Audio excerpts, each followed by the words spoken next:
என்ன நிலா? ரொம்ப நேரமா அமைதியா உட்கார்ந்திருக்க. ஏதோ யோசனையில இருக்கிற மாதிரி தெரியுது.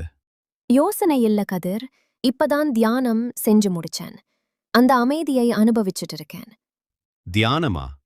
தினமும் இதையெல்லாம் செய்ய உனக்கு எப்படி நேரம் கிடைக்குது? இதனால நிஜமாவே ஏதாச்சும் மாற்றம் தெரியுமா?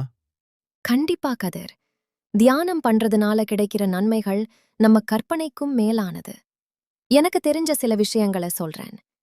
கேட்க நல்லாத்தான் இருக்கு.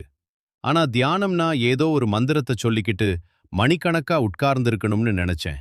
அதுதான் எனக்கு செட் ஆகாதுன்னு தோணுச்சு. அப்படி இல்ல கதிர். அது ஒரு பெரிய தப்பான புரிதல். தியானம் என்பது எண்ணங்களை அடக்குவது அல்ல. எண்ணங்கள் வரும்போது அதை ஒரு சாட்சியாக கவனிப்பது மட்டுமே. வெறும் 10 நிமிடம் அமைதியா உட்கார்ந்து உன் மூச்சுக் காற்றை கவனிச்சாலே போதும். அதுவே ஒரு சிறந்த ஆரம்பம்தான். ஓ, மூச்சு காற்று மட்டும் கவனிச்சாலே போதுமா? அப்போ உடம்புக்கும் இதனால நன்மைகள் இருக்கா? தாராளமா. தியானம் செய்யும்போது நம்ம ரத்த அழுத்தம், பிளட் பிரஷர் சீராகுது. இதயத் துடிப்பு நிதானமாகுது. இதனால உடம்புல ஒரு புத்துணர்ச்சி கிடைக்குது. முக்கியமா கோபம் வரும்போது நம்மளால அத நிதானமா கையாள முடியுது. ஆமா, இந்த காலத்துல பொறுமை தான் ரொம்ப கம்மியா இருக்கு.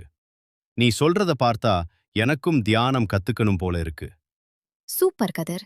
நாளைக்கு காலையில என்னோட சேர்ந்து நீயும் ஒரு 5 நிமிஷம் உட்கார்ந்து பாரு. அந்த மாற்றத்தை நீயே உணர்வ. கண்டிப்பா நிலா. நாளையில இருந்து நானும் ஒரு மெடிடேஷன் மாஸ்டராக முயற்சி பண்றேன்.